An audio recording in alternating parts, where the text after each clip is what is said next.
Ուկրաինայի պատերազմի 1141-րդ օրը երկրի ամբողջ տարածքում հայտարարվել է օդային տագնապ։ Զանգվածային գրոհներ են բազմաթիվ բնակավայրերում, Նիկոլաևի մարզի ուղղությամբ արձակված ավելի քան 130 շահիդ անօդաչուներից խփվել է 28-ը։ Դրոնների հարձակման հետևանքով կան բազմաթիվ ավերածություններ, վնասվել են բազմահարկ բնակելի շենքեր, ավտոմեքենաներ ու ավտոտնակներ, կան տասնյակ տուժածներ։ Կիևի ուղղությամբ էլ արձակվել է 30 ռուսական ԱԹՍ, որոնցից 16-ը ոչնչացվել է, մյուսները հեռացել են քաղաքի օդային տարածքից։ Ռուսական ավիացիան թիրախավորել է Խարկովի, Խմելնիցկայայի, Պոլտավայի և Դոնեցկի մարզերը։ Ուկրաինական կողմի պնդմամբ Ռուսաստանի զինված ուժերի հարձակումները գրեթե կրկնապատկվել են հիմնական ուղղություններով։ Шановні пані та панове, їх високоповажності президент України Володимир Зеленський. Ми взяли в полон китайських військ. Ուկրաինայի տարածքում գերի ենք վերցրել չինացի զինվորների։ Դոնեցկի մարզում ուկրաինացի զինվորականները մարտի են բռնվել 6 չինացի զինվորի հետ, որոնցից 2-ը պատանդ են վերցվել։ Կարծում եմ ամերիկացիների հետ զրուցելու բան ունենք։ Այս լուրերից հետո նրանք հավանաբար կփոխեն իրենց դիրքորոշումը։ Հայտնվել է ևս մեկ երկիր, որը ռազմական աջակցություն է ցույց տալիս Ռուսաստանին Ուկրաինա ներխուժման հարցում։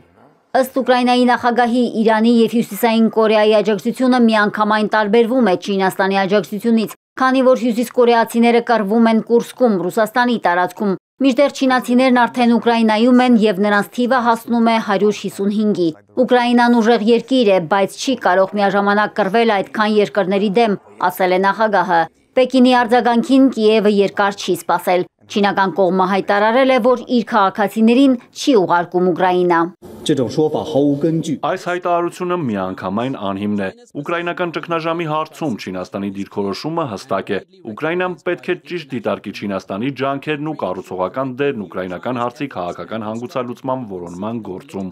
Կիևի իշխանությունը պնդում է ուկրաինական պատերազմում ուղղակի կամ անուղղակի ձևով Չինաստանի ու այլ երկրների ներգրավվածությունից ակնհայտ է դառնում, որ Մոսկվան մտադիր է անել ամեն ինչ բացի պատերազմը կանգնեցնելուց։ Եվ քանի դեռ առճակատումը չի դադարեցվել, Ուկրաինան նոր ռազմական աջակցություն է ակնկալում արևմուտքից, մասնավորապես ամերիկյան առնվազն 10 հոբ համակարգ։ Զելենսկին ասել է, որ պատրաստ է վճարել նահանգների հերթական օգնության փաթեթի դիմաց։ Վաշինգտոնը շարունակում է ռազմական օգնության մատակարարումները, թեպետ դա տեղի է ունենում Բայդենի վարչակազմի օրոք հաստատված փաթեթի շրջանակում։ Թրամփը չի հաստատել նոր աջակցությունը, ավելին պնդել է, որ Կիևը պարտքը պետք է վերադարձնի բնական ռեսուրսների տեսքով։ Ուկրաինայի իշխանությունը հրաժարվում է ամերիկյան օգնությունը որպես պարտք դիտարկելուց։ Հին աշխարհն այս հարցում ավելի առատաձեռն է։ Ուկրաինան Եվրամիությունից ստացել է 1.4 միլիարդ եվրո Ռուսաստանի սառեցված ակտիվներից։ Այս ամսվա վերջին Եվրոպայից կստանա ևս 2.1 միլիարդ։